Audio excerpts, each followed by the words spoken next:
ফেব্রুয়ারিতে নির্বাচন, আমি ধরে নিলাম ফেব্রুয়ারিতে নির্বাচন, তাহলে ঠিক এই মুহূর্তে এই ঘটনাটা দক্ষিণ সিটি কর্পোরেশন যেটা হচ্ছে সেটা কী বার্তা দিছে এটা তাদেরকে অ্যানালাইসিস করা দরকার।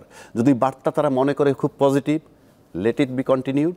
আর যদি মনে করে এটা নেগেটিভ বার্তা দেয় তাদের ইমিডিয়েটলি স্টপ করা উচিত। এক, আর আমি একজন আইনজীবী হিসাবে বলবো যে আপনি তো লিগ্যাল ফাইট করে আপনি একটা কোর্টের রায় নিয়ে আসছেন, তার ভিত্তিতে আপনি চাচ্ছেন, যদিও তার মেয়াদ উত্তীর্ণ হয়ে গেছে, ফাইন, তাহলে আপনি তো কোর্টের আদেশ না মানলে কোর্ট কন্টেম্প প্রসিডিউরে যেতে পারেন, আপনি লিগ্যালি ফাইট করতে থাকেন না। আমরা দেখতে চাই লিগ্যালি এটা কোথায় যায়। সুতরাং আমার কাছে মনে হয় এটা ছিল ভালো কাজ, ওই লিগ্যাল ফাইট করতে যাওয়া।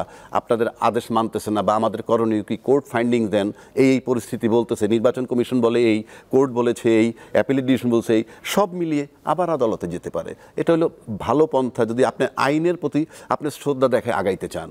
আর রাজনৈতিক দলের মাথা যারা, তারা সিদ্ধান্ত নেবে এটা কি বার্তা দিচ্ছে।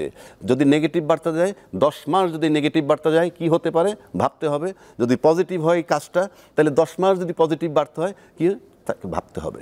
একদম সবশেষে যে কথাটা আমি বলে দিচ্ছি, লন্ডন যাওয়ার পর যেটা হয়েছে, 3টে স্টেক হোল্ডার বাংলাদেশে মারাত্মক। একটা হলো সরকার, একটা বড় স্টেক হোল্ডার, আরেকটা হলো সবচেয়ে বড় রাজনৈতিক দল, সেকেন্ড স্টেক হোল্ডার, আরেকটা হলো রেজিমেন্টেড ফোর্স আর্মি, এরকম ক্রাইসিসে একটা স্টেক হোল্ডার। এই সরকারের সাথে এই 2টা স্টেক হোল্ডারের একটা দূরত্ব ছিল।